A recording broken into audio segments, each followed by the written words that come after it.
बंधुत्व दिवस के अवसर पर मैं आप सभी को शुभकामनाएं देता हूं। ये हम सबों के लिए बहुत गौरव और हर्ष की बात है कि हम संसार के सबसे बड़े आध्यात्मिक गुरु स्वामी विवेकानंद जी के योगदान को आज हम बहुत सुदूर सेपा वेसांग में भी हम उसे सेलिब्रेट कर रहे हैं। उनके ज्ञान की तेज और आध्यात्मिक चमक आपने बच्चों में देखा होगा। ये टूटे फूटे सही, लेकिन आप तक बात जरूर पहुंची होगी। वो महान विभूति न होते तो शायद हम तक स्वामी विवेकानंदा के दर्शन के माध्यम से जो शिक्षा पहुंची है, हम उससे अछूते रह जाते। मैं फिर से आप सभी को विश्व बंधुत्व दिवस की शुभकामनाएं देता हूं। मैं पेरेंट्स से बात करने नहीं आया हूं, मेरा सीधा संबंध बच्चों से है। आप लोग मुझे पहचान रहे हैं? मेरे गीत बहुत पॉपुलर था, आप लोगों को याद है? कौन सा था? एक बार गा के दिखते हैं। 1 2 3 गो। एक साथ अच्छे से गाते हैं ना। मेरा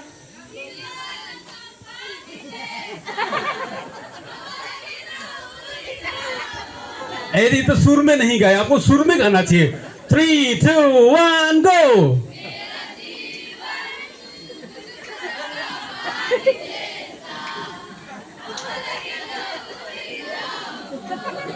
हाँ, मैं एक्चुअली आप लोगों से ये मेरी इस फिल्म की राइटिंग मैंने खुद की थी और ये गीत मैंने खुद गाया था और मुझे लगता है कि आप नौजवान स्टूडेंट से ज्यादा सुर में मैंने गाया था। बहुत बेसुरे गाते हो आप लोग। आप लोगों की जिंदगी कुछ पता का पानी न रह जाए, इसलिए आपके मम्मी ने, पापा ने, दीदी ने, भाई बहनों ने मिल करके आपको इस पूरे इलाके के सबसे बेहतर स्कूल में आप लोगों की दाखिला कराई है। सबसे पहले आज विश्व बंधुत्व दिवस के अवसर पर you boys and girls must thank to your parents. अपने मम्मी और पापा को आप लोगों को थैंक यू कहना चाहिए। अगर वो ना होते तो आप लोगों को यहां पढ़ने का मौका ना मिलता। और इसके बाद जो आपको ज्ञान दे रहे हैं, अपने गुरु को थैंक यू बोलना चाहिए, जिनके वाणी से, जिनके जज्बात से आप तक वो नॉलेज पहुंचता है, जो ट्रांसफॉर्म होकर आप आगे बड़े होकर बहुत बड़े अलग अलग शख्सियत बनकर यहां से निकलेंगे। इसलिए माता पिता और गुरु का सम्मान जिनको करना नहीं आता है, आप चाहे कितने ही ऊंचाई में चले जाओ, कितने ही अमीर बन जाओ, कितने ही नाम शोहरत कमा लो, आपको अंदर से खालीपन महसूस होगा और इतना गरीब महसूस होगा कि आपको जिंदगी में खुशी कभी नहीं मिलेगी। इसीलिए अपने पेरेंट्स और अपने गुरु का बहुत ज्यादा आदर करना है, सम्मान करना है, थैंकफुल होना है। इसके बाद द नेक्स्ट स्टेप इज कि आपके गुरु आपके लिए क्या कहते हैं, आपके मम्मी पापा आपके लिए क्या सोचते हैं, बहुत स्मार्टली उनको फील करना, उसे महसूस करना कि टीचर मुझसे क्या एग्जैक्टली कहना चाहते हैं, मेरे अम्मा और बाबा क्या कहना चाहते हैं, उसको पहले फील करना, महसूस करना और फिर अपने अंदर झांकना कि मैं चाहता क्या हूं लाइफ से, मेरे अंदर में वो कौन सा कैलिबर है, उसको ढूंढना।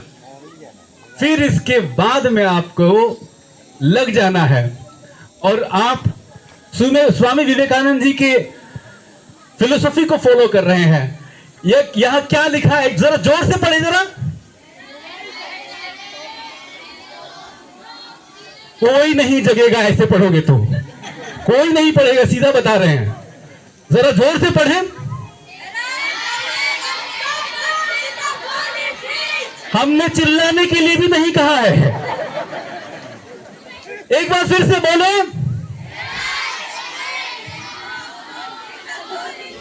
अभी तक वीकेवी वेसांग और केजीबीवी के स्टूडेंट्स सुर में नहीं बोल पा रहे हैं। चलो फिर से एक बार बोलते हैं, 1 2 3 गो। माय डियर फ्रेंड्स, आपको शाउट नहीं करना है, आपको बोलना है। Can we do it once again?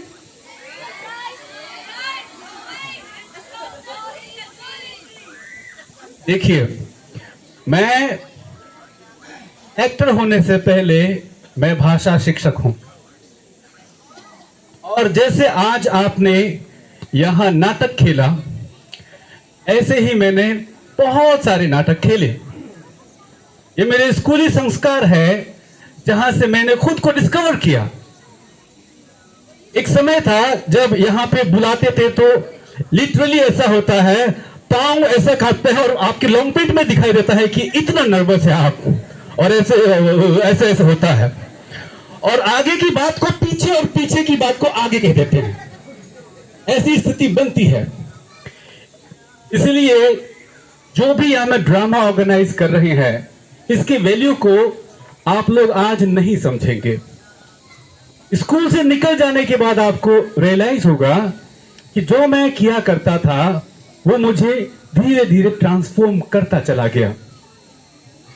मैं एक खास बात कहना ये चाह रहा हूं कि अगर आपको अपनी बात में शक्ति लानी हो तो पहले भाषा की इज्जत करनी होगी। हम दिन भर बोल रहे हैं, दिन भर रात भर बात करते हैं, स्पेशली गर्ल स्टूडेंट्स, है ना। दुनिया जहां की बातें, पता है ऐसा है, पता है ऐसा है ना, इसके बाद ना इतनी लंबी लंबी बातें करते हैं, पता नहीं चलता। एक्चुअली ये आपके पावर का दुरुपयोग है। आपको सबसे पहले ठीक से सुनना आना पड़ेगा। जब अच्छे से सुनोगे तो आप अच्छे से रिएक्ट करोगे, जब अच्छे से रिएक्ट करोगे तो आप इज्जत कमाओगे, है ना, बात पहुंचेगी। यानी लैंग्वेज होता है आदान प्रदान, है ना, इसको आपको समझना होगा। हम आवाज को ठीक से नहीं सुन पाते हैं, इसलिए ना हमारी इंग्लिश अच्छी है, ना हमारी हिंदी अच्छी है, और आजकल की बेटियां तो ऐसा है कि उनकी निशी भी अच्छी नहीं है, कहीं ठीक नहीं है। डिफेक्ट है आपकी लिसनिंग में, प्रॉब्लम है। दूसरा डिफेक्ट है आप अपने टंग में काम नहीं करते। आप शब्दों के, आपको अल्फाबेट ठीक से मालूम नहीं रहता, ए बी सी डी ऐसा पढ़ लिए, इसके बाद आपको ये ये क्या कहते हैं, कॉन्सोनेंट, ये स्वर और व्यंजन का आपको ठीक ठीक साउंड में डिफर नहीं कर पाते हैं, इसलिए प्रॉब्लमेटिक हो जाती है। बातों को कहने के बहुत बहुत तरीके होते हैं। ये मैं इसलिए लैंग्वेज पर मैं इसलिए आ रहा हूं क्योंकि आपके कहने के तरीके से मतलब बहुत ज्यादा बदल जाता है। मैं फिर से आपसे रिक्वेस्ट करूंगा कि my dear friends, can we read it once again? चलो,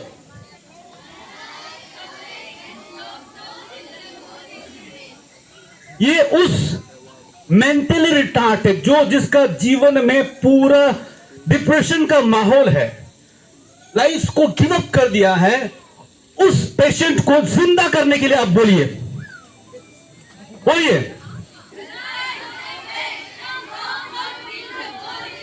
वो डर के भाग जाएगी, है ना। इसको बोलना है राइज,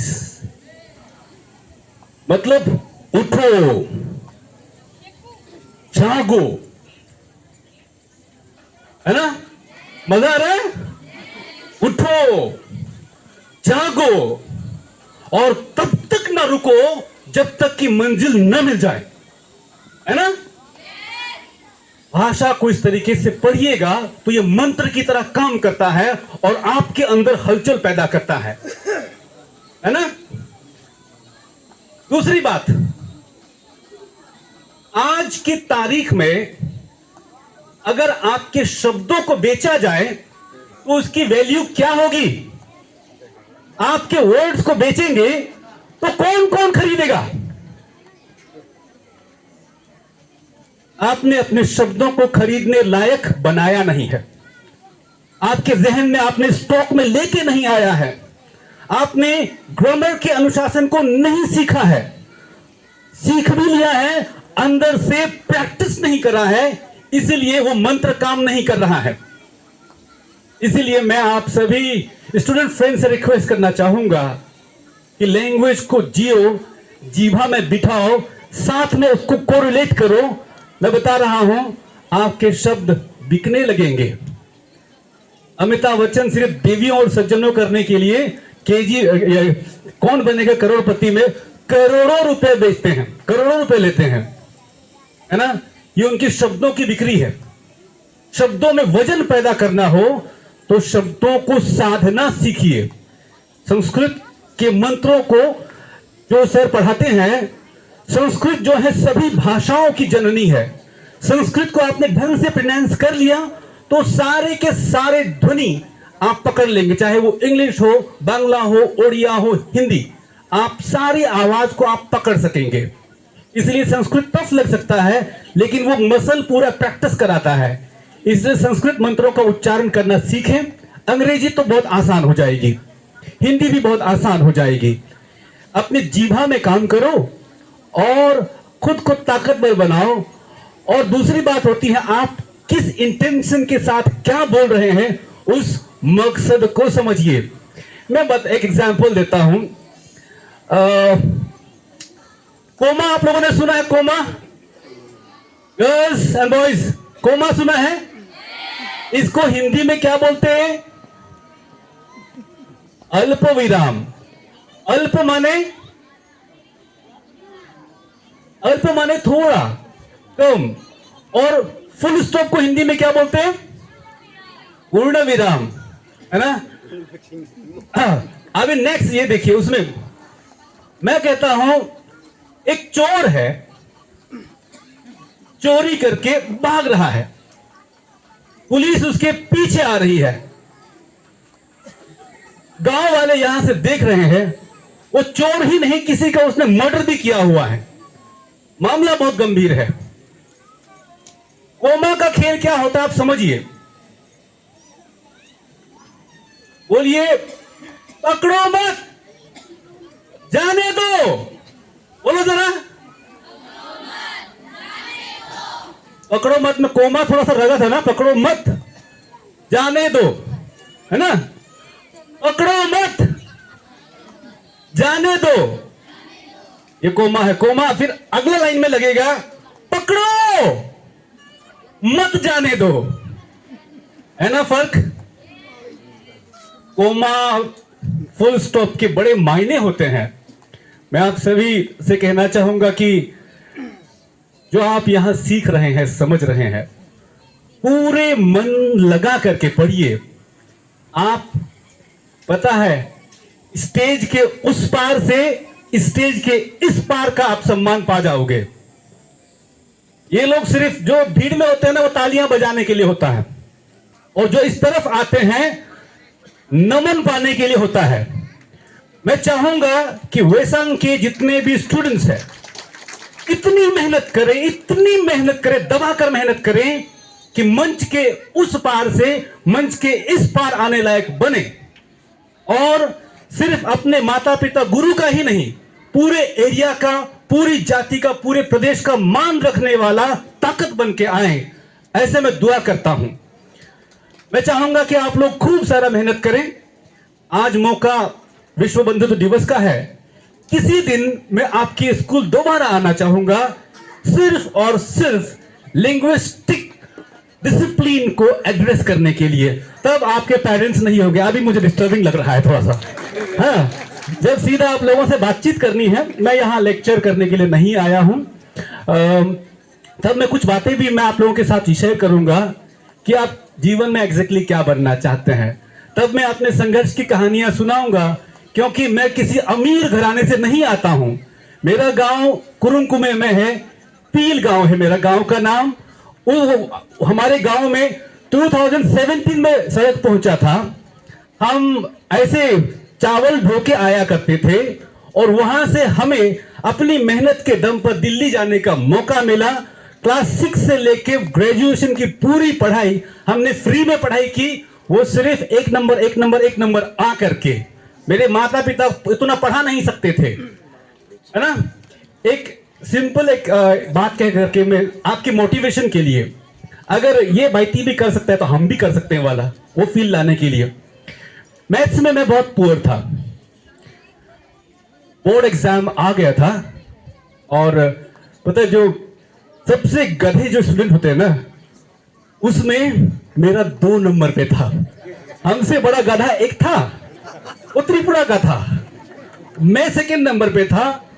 और हम लोगों को सुबह अर्ली 4 बजे अर्ली मॉर्निंग जगा देते थे, सिर्फ इसलिए कि गधों, तुम लोगों के वजह से विद्यालय अपमानित होने वाला है, मैथ्स में तुम फेल कर जाओगे, इसलिए तुम 3 घंटा और एक्स्ट्रा पढ़ाई करो, नाक कट जाएगी। इतनी शर्म आती थी, क्या बोले, बता नहीं सकते, चेहरा लाल हो जाते हैं। और स्कूल है, अब यहां इधर बाहर होते तो हम भागने की छुपने की जगह होती, हॉस्टल से हम भाग भी नहीं सकते, क्या करें। एकदम बैठे बैठे बहुत कोशिश की, मैथ प्रैक्टिस कर रहे हैं, दिमाग में पल्ले ही नहीं पड़ रहा। प्री बोर्ड के एग्जाम में मुझे आउट ऑफ 100 9 नंबर मिला। अब सारे के सारे गुरुजनों को तय हो गया कि यही कलंक बनने वाला है, पक्का कलंक बनने वाला है। बाकी सारे सब्जेक्ट में तो अच्छा था, लेकिन मैथ्स दिमाग में फंक्शन ही नहीं करते। तो मैंने बहुत मेहनत की, और आप लोग सोच रहे हैं कि बहुत हीरो वाला एक रिजल्ट आएगा, कोई हीरो रिजल्ट नहीं आया। फाइनल एग्जाम बैठा, मुझे 37 नंबर मिला, और मैं मैथ्स में पास हो गया। और जैसे ही मैथ्स का दुश्मन मेरी जिंदगी से हटी, मुझे बाकी सब्जेक्ट अच्छा लगने लगा, जो एकदम बैक बेंच में रख दिए जाते थे, क्योंकि मेरी अंडरस्टैंडिंग लैंग्वेज में बहुत अच्छा था, पॉलिटिकल साइंस में बहुत अच्छा था, हिस्ट्री में बहुत अच्छा था। तो मुझे पढ़ने में मजा आने लगा। और क्लास 11 में, मतलब ये स्कूल में अभी ऐसा टंगा हुआ है, ताई तुगुम कक्षा में प्रथम स्थान। प्रिंसिपल सर मुझे अक्सर बोलते हैं कि नालायक, तू तो बदनाम करेगा सोचा था। तो सर को नहीं पता है कि मैंने वो शर्म को कैसा फेस किया। मैंने बहुत ज्यादा मेहनत की, इतनी मेहनत की कि मुझे टेक्स्ट बुक के पेज नंबर तक याद हो जाते थे, क्योंकि मैं और शर्मिंदा होना नहीं चाहता था, मैं कलंक होना नहीं चाहता था। फिर जब क्लास 12 आया, पॉलिटिकल साइंस में मुझे आउट ऑफ 100 97 मार्क्स मिले थे, और ये उस टाइम के सबसे हाईएस्ट मार्क्स हुआ करते थे। 2002 की बात है। और घर में जब रिजल्ट प्रिंट हुआ तो मेरे चाचा बोलते हैं, क्योंकि फैमिली में हम गधे नंबर में ही थे, तो कंप्यूटर में जब प्रिंट हुआ तो बोले कि ये रॉन्ग प्रिंट हुआ लगता है, दोबारा प्रिंट करो। तो हमने कहा कि देखो चाचा, हम तो बहुत मेहनत किए हैं, तो हमको लगता है कि रिजल्ट ऐसा ही कुछ आया है।